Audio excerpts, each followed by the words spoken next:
Voilà, et c'est chaud entre les deux Penske, là, Ryan Blaney, Keselowski. Blaney était ralenti par le trafic pour la victoire dans le segment. Là, on a beau être coéquipier, attention, le crash, et Blaney qui se fait piéger.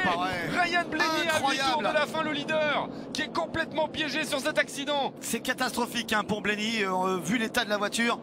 Ça va être impossible de revenir. Chris Buescher également impliqué dans cette histoire, voiture 37. Là, il y a du gros dégât à l'arrivée de ce premier segment. Oh, McMurray qui, on l'a vu, lui était en train d'essayer de défendre sa dernière place.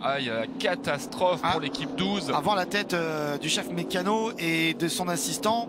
C'est terminé. On a compris qu'en effet, malgré une bonne voiture, malgré une bonne vitesse, eh bien Ryan Blaney n'ira pas plus loin aujourd'hui. Voilà, incroyable, quelle déception. Il a mené, c'est pas compliqué, il a mené 100 tours. Il a mené 100 tours et regardez, ça se passe à gauche de l'écran.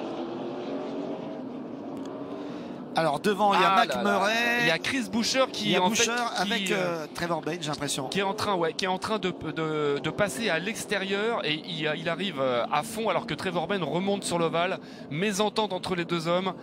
Résultat, un crash et le leader qui se fait piéger. Bah, regardez Buescher, il arrive à fond et Trevor Bayne remonte sur l'ovale et le coince contre le mur. Involontairement évidemment.